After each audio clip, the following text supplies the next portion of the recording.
Do you know your four sources of energy that are within you? Do you know how to understand, how to manage, and how to balance the usage of them to get your full capacity? That's what this book is about. This video is a book review of The Power of Full Engagement by Jim Lohr and Tony Schwartz.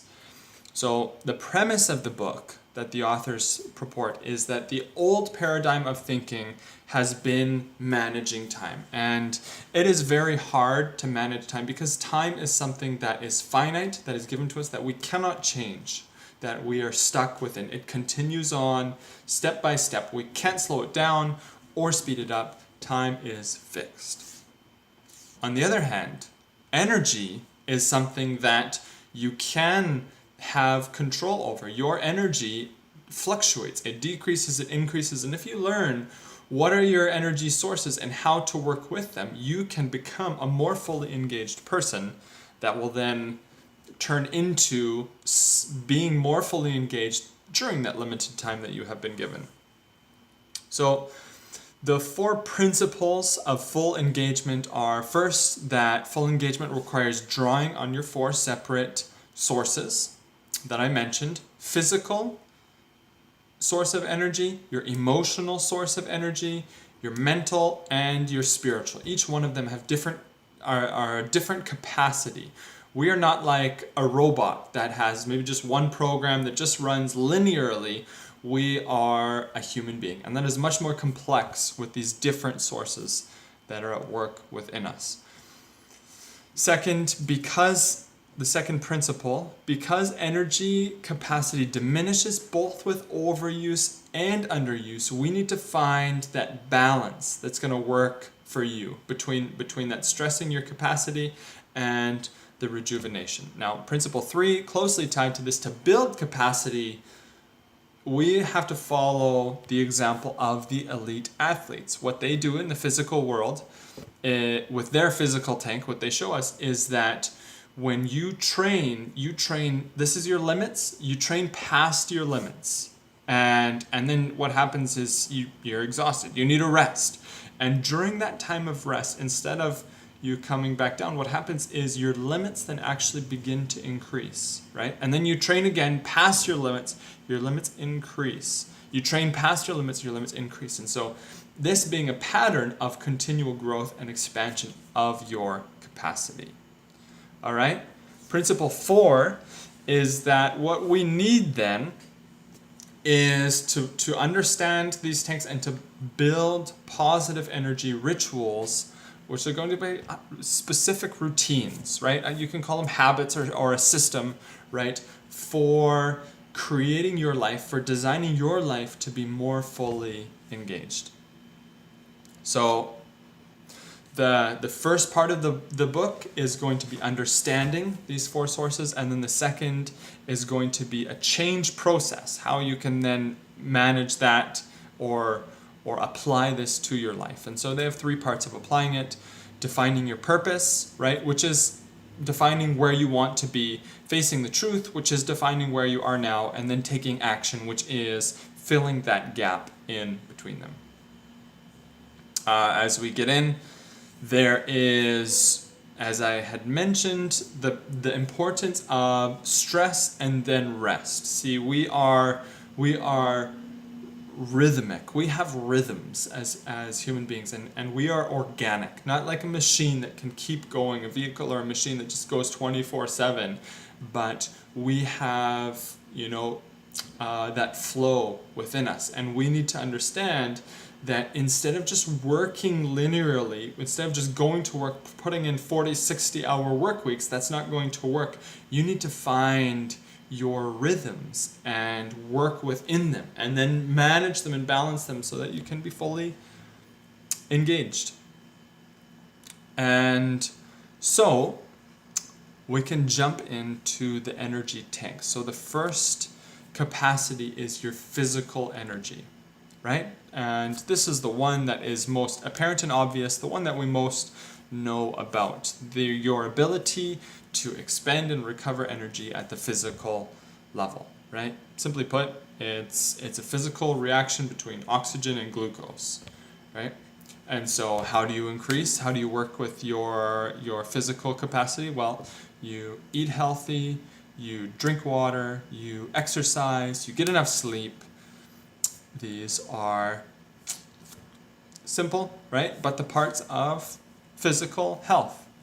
The second capacity is emotional capacity, your emotional energy, defined by that quality of energy reflected in your ability to expend and recover energy at the emotional level, specifically that emotional intelligence to manage or to create and maintain a positive attitude and positive emotions, not just attitude, ways of thinking, but ways of feeling. And so in Emotional Intelligence by Daniel Goleman, he talks about having experiences, negative experiences, and reframing them as, say, learning experiences in a positive light can change your feelings about it. And so that's what this dives into, about the ability, the importance of accessing those positive emotions, managing your negative ones, and then what you need to expend to recover that energy is doing enjoyable activities, things that you enjoy doing for their own sake, right?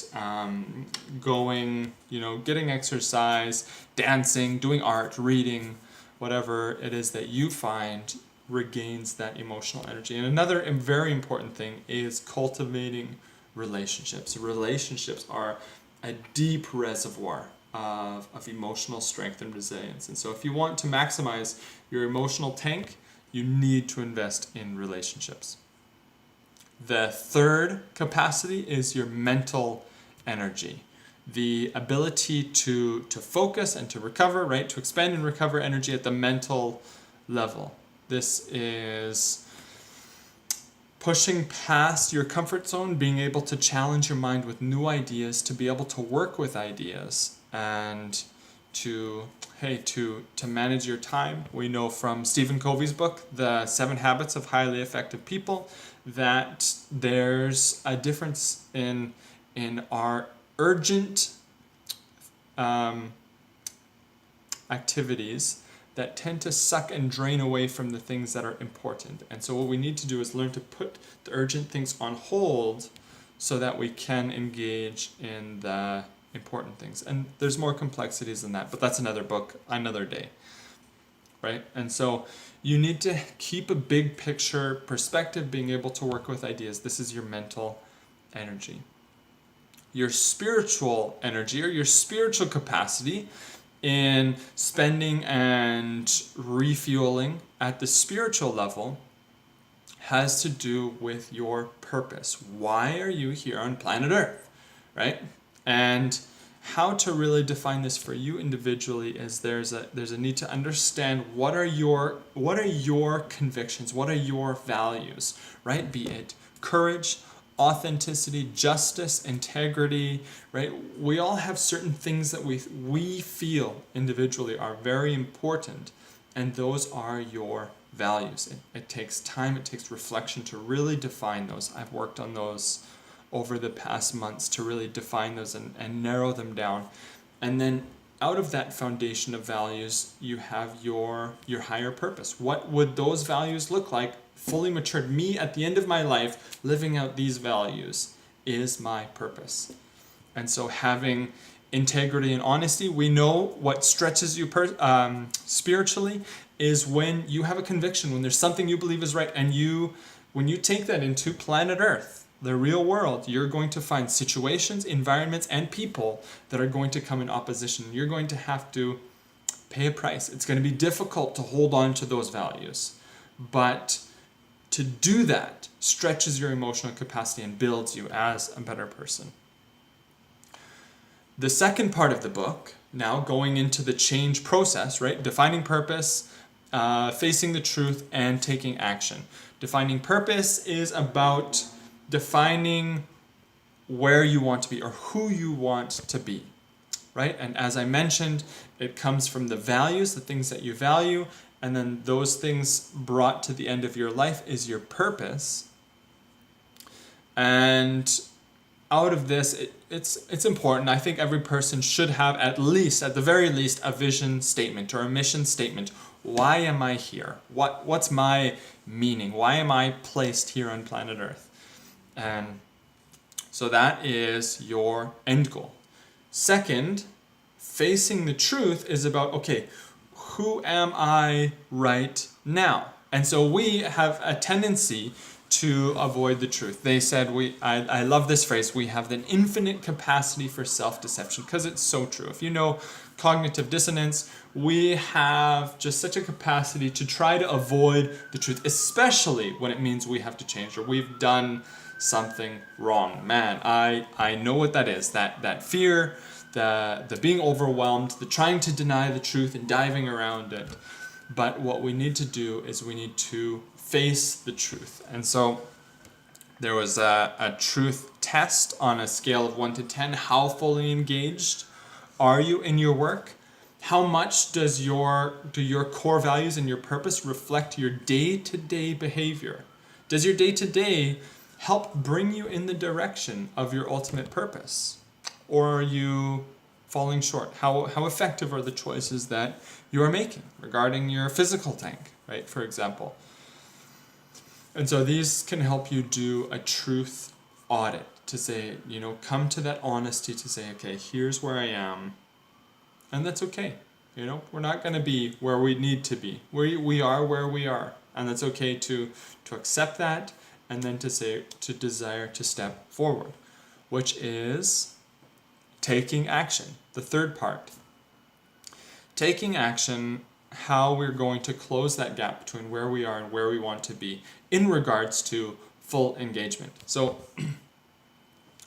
the authors did a lot of study on athletes, right? And how there was a tennis athletes, how in between plays, in between matches, they would often have very precise and defined, even if it wasn't conscious, it was unconscious, methods of regaining that energy. They would switch the tennis racket from the one hand to the other hand. They would wipe the sweat with their wristband, and what that would do, they would stand up straight. They would recover that breath, that posture would give them confidence, and so these very specific rituals to regain that energy at the most they could. And so what we need in our lives is specific rituals that are going to help us, or again, you could call them habits or systems, right? From other books, other gurus and teachers out there talk about this. And so what we want is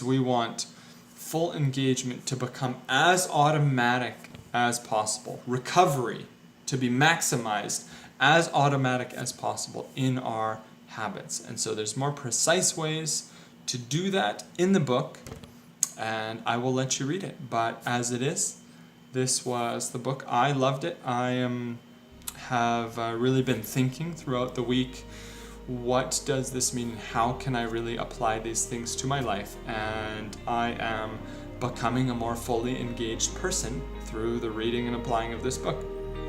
Thanks. Have a great day, everyone.